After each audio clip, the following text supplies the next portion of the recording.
Ce flash vous est présenté par Technolabista et Acadie Informatique. ESGE, École supérieure de gestion spécialisée dans la formation des métiers de la comptabilité et de la gestion d'entreprise. Chers abonnés de Actuel Média, très ravi de vous retrouver dans ce flash d'information depuis le studio Systamam. Nous attamons ce flash d'information avec l'actualité nationale. Prolongation de la transition FUSU-Mali récolte plus de 4 millions de signatures ce mardi 30 novembre. Le Premier ministre chef du gouvernement, M. Choguel Kokala Maïga, a reçu une délégation Front Uni pour la sauvegarde de l'intégrité du Mali. Les membres du mouvement ont informé le chef du gouvernement des activités qu'ils ont entreprises afin que la transition soit prolongée.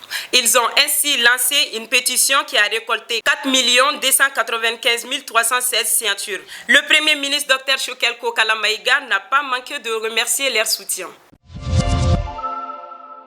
Au Tchad, deux projets de loi qui prévoient une amnistie générale pour environ 400 rebelles tchadiens ont été présentés par le gouvernement le 29 novembre, dont de nombreux leaders politico-militaires en prison ou en exil.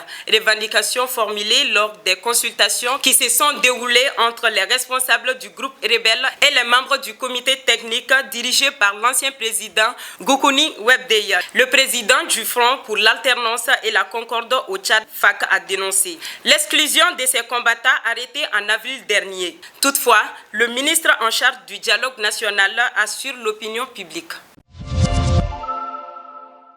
En Éthiopie, la guerre continue entre le gouvernement fédéral et la coalition rebelle menée par l'insurrection tigrienne. Le front s'est stabilisé à environ 200 km au nord de la capitale Addis Abeba depuis quelques jours. Le Premier ministre Abiy Ahmed appelle une nouvelle fois les rebelles tigriennes à se rendre.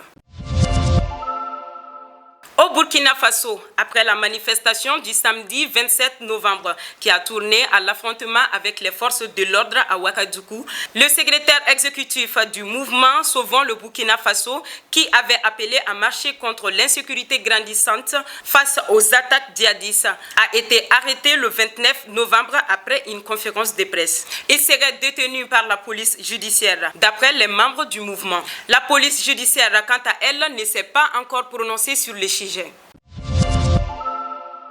C'est la fin de ces flashs d'informations, mesdames et messieurs. Merci à vous de l'avoir suivi. Très bonne suite des programmes sur Actuel Média. Ce flash vous est présenté par Technolabista et Acadie Informatique. ESGE, École supérieure de gestion spécialisée dans la formation des métiers de la comptabilité et de la gestion d'entreprise.